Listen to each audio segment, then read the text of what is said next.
Iran's counterstrike that's taking place on the GCC countries. Apparently, according to a report that's coming in, smoke seen over the Dubai port. There are sirens that are blaring in Qatar, in Doha. Reports also coming in. Israel has now issued an official statement. Israel in a statement has said they've dropped more than 1,200 bombs, 1,200 PGMs, precision guided munition dropped on Iran, and Iran has now lost its armed forces chief of staff Musavi. That's the information that is coming in. At the same time, let me also tell you that Iran was also wargaming this for quite some time. They knew if the top leadership was eliminated, the second line was already in place, and learning from the example of Hezbollah being taken down, the pager attacks that took place, multiple attacks that took place when Hassan Nasrallah, for example, was killed of Hezbollah, how the entire second, third, fourth and fifth line of leadership was also taken down, so that the newer boys or the newer fighters would not know what to do, or the terrorists will not know how to strike and would not have access to the bigger picture. That's exactly what Israel wants to do with the leadership in Iran. But the leadership in Iran had also made contingency plans. Mayan, if you're still with me, how difficult would it be to take down those contingencies that Iran has already put in place? So, for example, we are told that after Ayatollah Ali Khamenei was killed, Mujtaba Khamenei has already taken over. There's a Supreme Council, a temporary transition council that Massoud Pazishki and the president has put in place. What more can you tell us about how Israel is going about it, different from what it did with the Hezbollah, or similar tactics?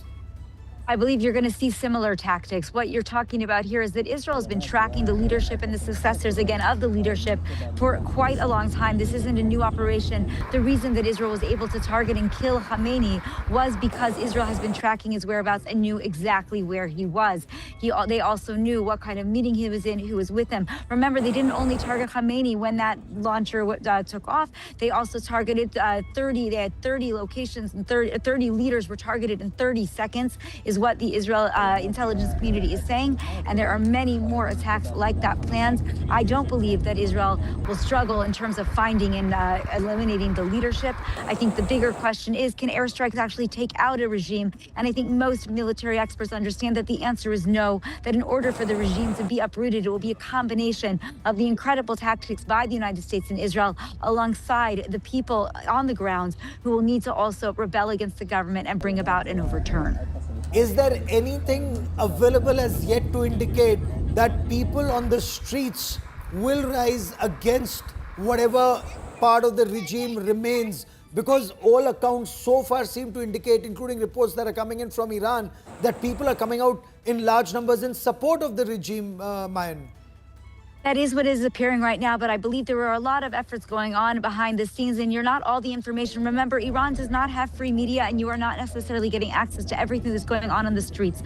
I'm in a number of groups here in Israel that are in connection with Iranian dissidents and some Iranian reporters and others on the ground who are reporting that there will be an uprising. There was a risk, as we knew, when we go in and we attack a country like Iran, that there is one of two things that can happen. Either you can see a sort of rallying around the flag, people coming out in support of the regime because of the attacks that are happening there, including at some key sites, or you can see the opposite, people feeling that the government is weak and that they have now an opportunity to rebel and take action. I think what you saw, given the fact that after the 12-day war, you had such a mass uprising by the Iranian people. It's not the first one. Certainly it was the largest one.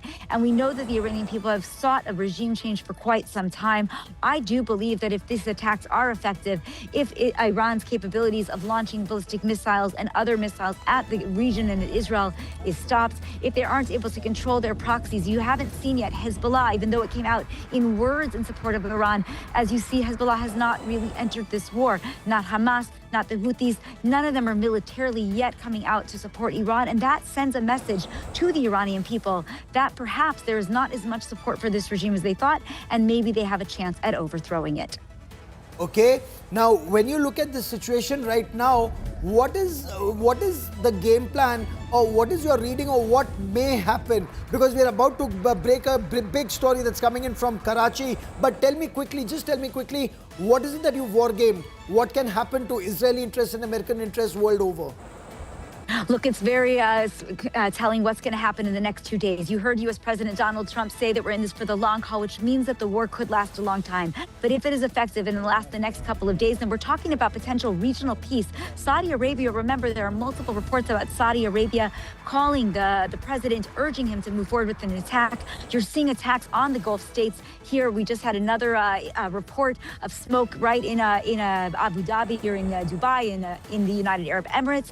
And what we're seeing is that with Iran attacking these countries, they're going to also rebel against Iran. So there is a very big likelihood that if this war is effective, that the whole region will change. That, in fact, Saudi Arabia will have normalization. It's right now covert. We're not really sure, what is happening, but we do know that talks are going on behind the scenes, and you might see a major shift.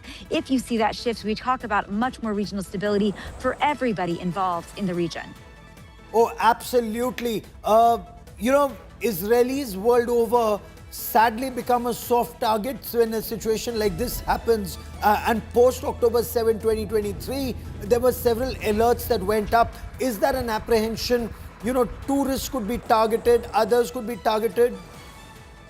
Yeah, I mean, look, I can tell you that I've been getting reports from the Jewish communities, even in the United States, that have called on their synagogues and establishments, their Jewish community centers, to be on high alert. There's a lot of concern that there will be reverberating attacks against American targets, and certainly against Israeli or Jewish targets that are abroad. Here in Israel, of course, everybody is on high alert. The Home Front Command has its protocols in place until earliest 8 o'clock p.m. on Monday night, and it could be extended obviously further. That precludes us being able to gather or to go about our lives. The airspace is closed, as you know. You talked earlier about India having to reroute flights. Flights are not coming into Israel. El Al is evacuated. Its airplanes are national air carriers. Mayan, just stay with me.